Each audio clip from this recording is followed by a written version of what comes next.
আরে এত মিথ্যাবাদী! আজকের ভিডিও না দেখলে আপনারা বুঝতেই পারবেন না। সত্যি আজকের ভিডিও না দেখলে আপনারা বুঝতেই পারবেন না, এত মিথ্যাবাদী।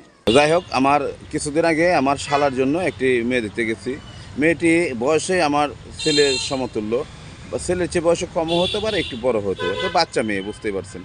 তো মেয়েটা দেখতে খুবই ভালো। তো আমি চেষ্টা করব মেয়েটার ছবিটা স্ক্যানে দেওয়ার জন্য। দেখতে খুবই ভালো। তো আমাদের পছন্দ হয়েছে। তো এখন কথাবার্তা শেষ।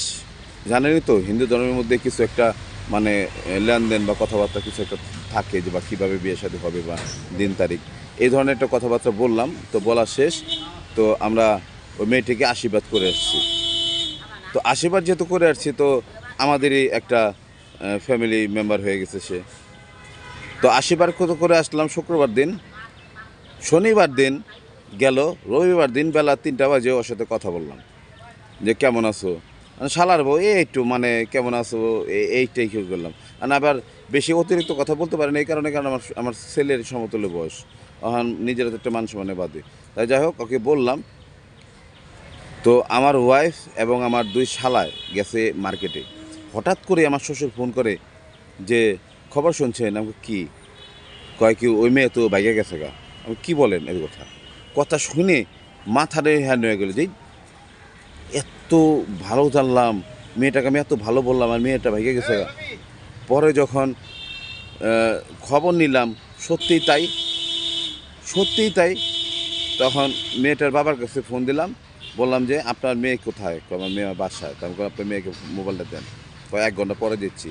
আমাকে 1 ঘন্টা পরে কেন, এক্ষণ দেবেন। যদি এক্ষণ না দেন তাহলে আমার শ্বশুরকে বলে দেবো যে এই কাজ আর হবে না করার। ওই আমাকে ফোন দেয়নি, আর কথা বলতে পারিনি। পরে যখন আশীর্বাদের মধ্যে একটা মেয়েটাকে একটা মোবাইল দিয়েছিলাম, ওই মোবাইল দিয়ে ছেলেটির সাথে চ্যাটিং করেছিল ইমোতে। ওই এমোর মধ্যে যে সমস্ত বয়সগুলা ছিল, সেই বয়সগুলা আপনাদের কাছে উত্থাপন করতে পারতেছে না। কারণ একটা মেয়ে যে এত জঘন্য হয়, ওই বয়সগুলা বললে আপনারা মানে মাথায় হ্যান হয়ে যাবে।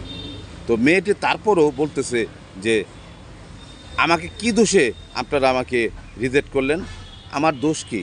আমি আমার মেসো বাড়িতে গেছিলাম, হ্যাঁ। তখন আমি মেয়েটাকে বললাম, তোমাকে আমি একটি প্রশ্নই করব, আর একটি উত্তরে আমি একটি প্রশ্নই করব, তুমি সেই প্রশ্নের উত্তর দিবে। আচ্ছা ঠিক আছে।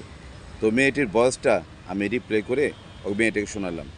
তখন প্রশ্নটা করলাম, এটা কি তোমার গলা? কয় হ্যাঁ।